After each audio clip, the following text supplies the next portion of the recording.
Willy's first night as a cemetery watchman convinces him that resting in peace is not always so peaceful. Willy thought he saw a skeleton running towards him and waving its arm bones, but it was just some old branches being blown about by the wind. He sighed and laughed at himself. He drove through the cemetery gate just as the sun dipped below the horizon.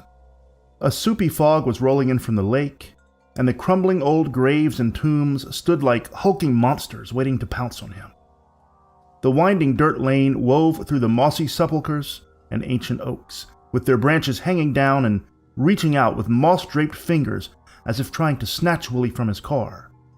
The breeze tossed the Spanish moss around, causing it to look like the beards of giants and creating shadows that crept among the tombs like phantom ghouls. Above, gray clouds blanketed the sky and blocked any pale light the moon may have been trying to provide. God, this is worse than I thought. Good thing I don't believe in ghosts.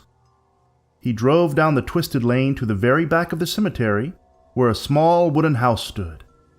In a residential neighborhood, the chipped, faded blue paint and small, slanted front porch wouldn't have garnered even a second glance.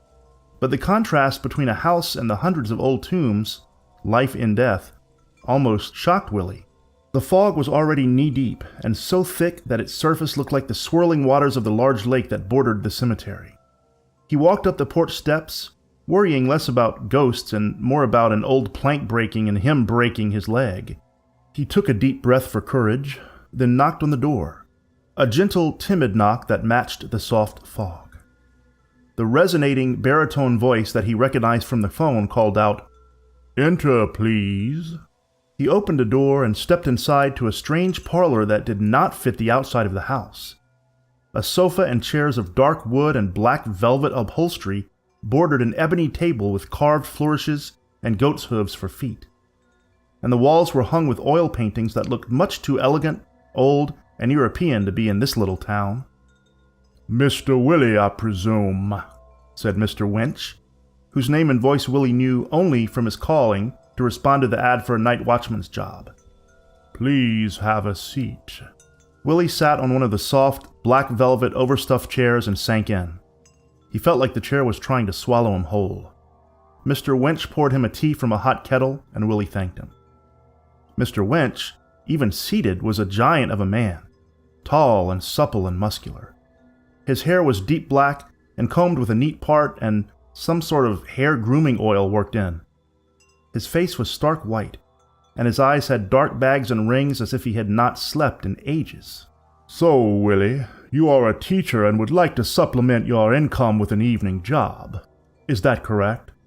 Yes, sir." "I mentioned the hours on the phone, sunset to sunrise, and I do hope you can work with us long term. I dare not be too presumptive, but might you begin tonight? Right now?" Willy was mid-sip of his tea and almost did a spit take. "You mean you're hiring me? Without an interview or anything?" Mr. Winch smiled, and it stretched too wide, yet his lips remained flat and taut and pale. His eyes did not change. "Correct. I am an excellent judge of character, and I know that you are a good man. And, if I may be quite frank, it is not easy finding people willing to watch over a cemetery overnight. Silly superstitions and things like that, you know. You're not superstitious, are you?" "Not at all, sir. I teach high school science. I believe in what can be proven."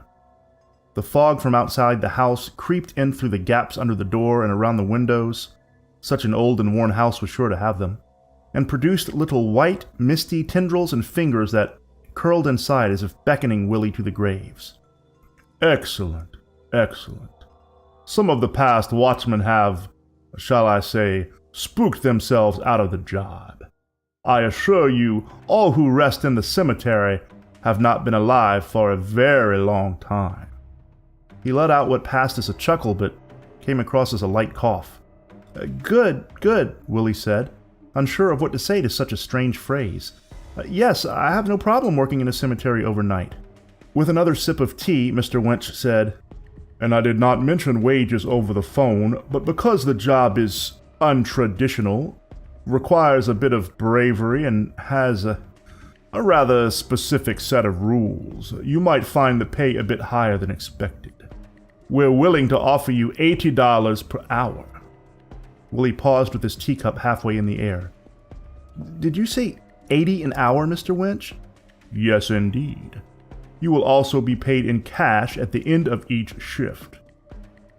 Sir, I'll start right now if you need me."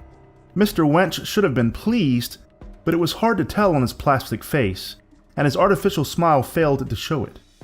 He stood up, shook Willy's hand, and reached for something on a side table. He handed an actual scroll to Willy. "Forgive the rather old manner of delivering the text, but this scroll contains the rules of the job. Please read them carefully and obey them all to the letter for your own interest. I shall be retiring to bed soon, but you will find a watchman's shack in the center of the cemetery. It is well furnished. Do feel free to enjoy it as you wish during your duties, which include only 2 simple tasks. Please walk the grounds a couple of times an hour and make sure all is well. And please obey the rules. Thank you, and I shall meet you at sunrise with your first day's pay." Thank you so much," Willy said. I won't let you down." Mr. Winch smiled, bowed a little, and showed Willy out the door. Willy stood and looked out over the misty mountains of gravestones. Stepping through the little worn paths among the tombs, he found the watchman's shack and entered. He saw a bed, a table, a chair, and an old wood-burning stove with a tea kettle on top. He started a fire in the stove to stave off the chill of the night outside. An old-fashioned lantern rested on the table, and he felt like a fool for not having brought his flashlight to the job. Eager to start, he unfurled the scroll and saw curly, old-world writing in a thick red ink. The paper felt like it might crumble apart if he held it too tight. The top simply read, "Cemetery Rules," followed by a list of 3 rules. Rule number 1. If a lost vagabond with a walking staff and an old pointed hat approaches you and asks where his work is to be found, silently lead him to the Dautrieve family tomb on the east side of the cemetery, then return to the watchman's shack immediately. Do not watch him as he works. Rule number 2. If you hear loud moaning before midnight, call out loudly, "Back to bed with you!" If you hear loud moaning after midnight, make sure you are not in the watchman's shack until the moaning stops. Rule number 3.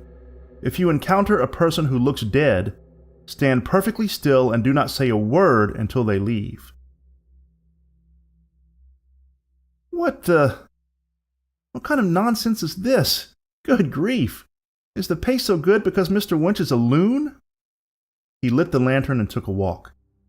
The yellow light cast a soft glow all around him, making monstrous shadows of trees and graves. Weaving between the crumbling gravestones and larger family vaults, he stopped to examine some of the dates on the graves. Most of them contained the remains of people from the 16th and 17th centuries, extremely old for the area. He noted the Dautrieve family vault as he passed by it, a grand old thing with a statue of a weeping angel lying on top. Was that the wind howling through the branches of the oak trees and the ancient stones of the graves? No, for it was too deep and too soulful and full of pain and longing. Someone was moaning, and the wind was carrying it across the cemetery. Wasn't there a rule about the moaning? Willy realized that he had left the scroll in the watchman's shack, but he remembered there being 2 different things about the moaning depending on whether it was before or after midnight.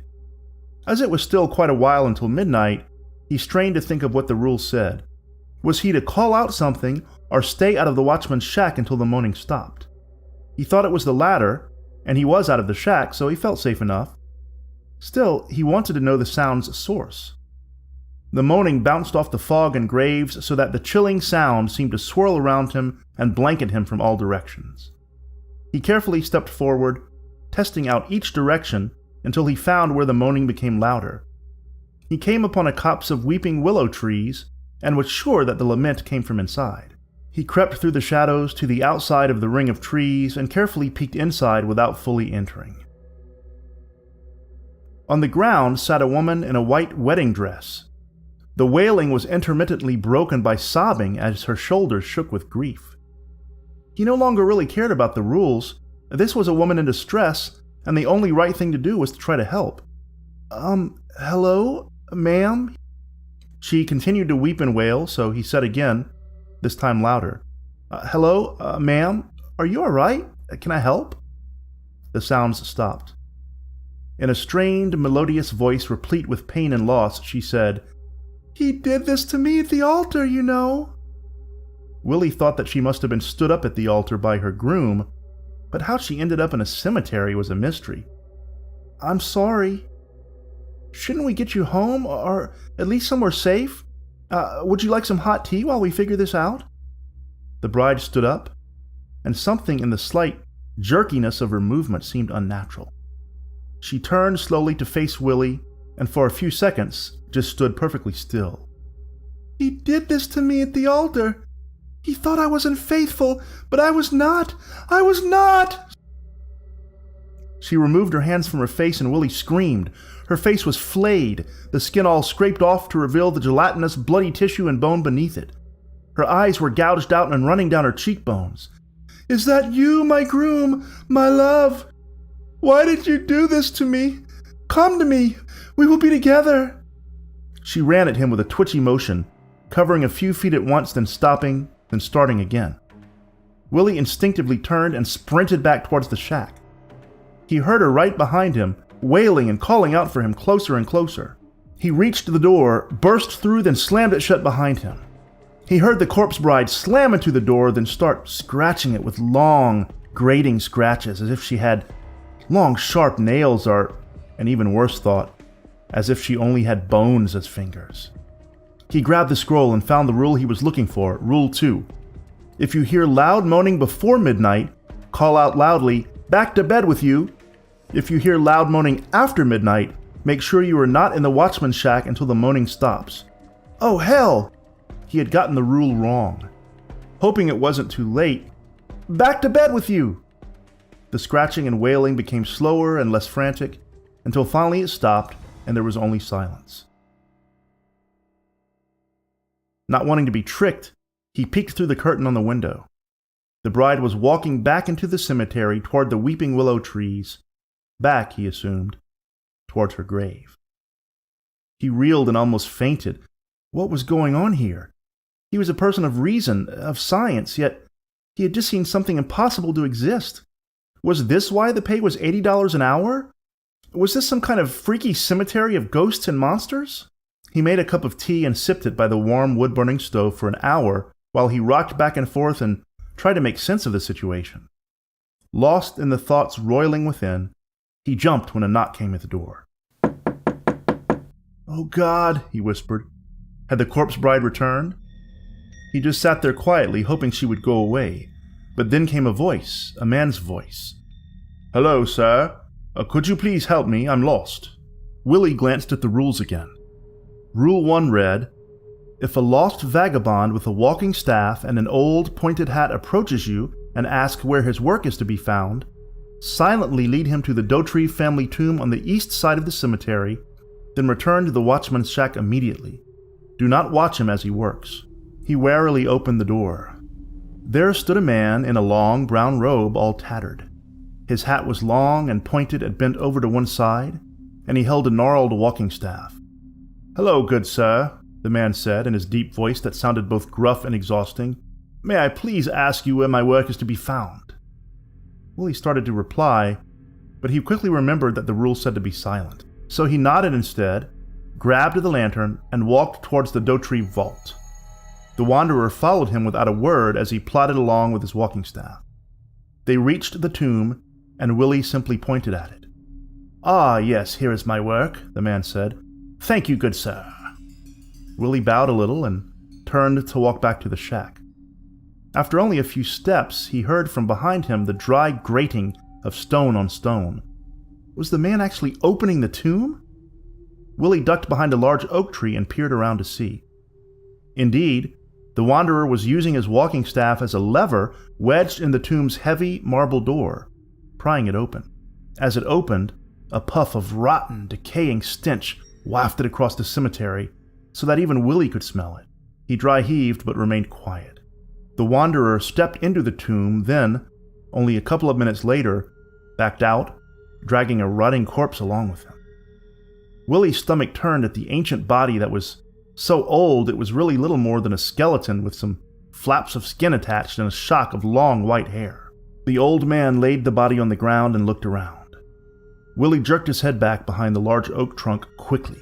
Then, peeking back around, he saw the wanderer hunched over the body, gnawing on it. He pulled a patch of gray, decomposed skin with his teeth, and the skin snapped off like a rubber band into the old man's mouth. He chewed, swallowed, and took another bite. Willy had seen enough. He had no desire to interact with the wanderer or to try to stop him. He slowly backed away, then, once out of earshot, turned and ran back to the shack and locked the door behind him. Still facing the door, he reached to the table and picked up the scroll again. My God, what the hell is happening here? Hands shaking, he looked at the third and final rule. If you encounter a person who looks dead, stand perfectly still and do not say a word until they leave. His stomach turned at the thought. He no longer cared about the job. He would make it through the night, collect his pay, then leave and never show up again. Mr. Winch could just deal with it. A deep, gravelly voice spoke from behind him. I'm quite disappointed, Willy. He wheeled around to see Mr. Winch himself standing next to the wood-burning stove. Only your first night, and you've not heeded the rules. You know, Willy, the rules are there for your own protection. They are not arbitrary. Something was very off about Mr. Winch. His normally pale skin was now ashen gray. His lower lip was hanging down from his mouth, and his left eye was burst open and withered. The skin on his face and arms was hanging off in patches, and Willy could see the bones beneath. Willy stammered. Wait, I obeyed them. Oh, but you did not, young man, you did not. First, you heard the moaning bride and engaged her before midnight. Second, you watched the vagabond doing his work. And now you have seen me as I truly am, dead, and are moving and speaking to me. I'm afraid you've broken not just one, but all three rules. Mr. Winch tried to grin, but his jaw was unhinged on one side and fell open. Willy felt fear and then anger. He did not need this sort of lunacy in his life. I'm getting the hell out of here, he hissed.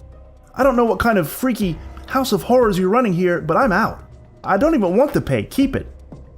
He turned back towards the door to leave. He opened it, only to see the faceless corpse bride and the wanderer, his face smeared with grave wax and a black liquid, blocking his way. The bride wailed loudly, startling Willy so that he jumped backwards right into Mr. Winch's bony arms. The sour, acrid stench of rotting death filled the shack, and while Mr. Winch held Willy tight, the wanderer and the corpse bride staggered towards him. You only had to obey the rules, Willy, were the last words he heard.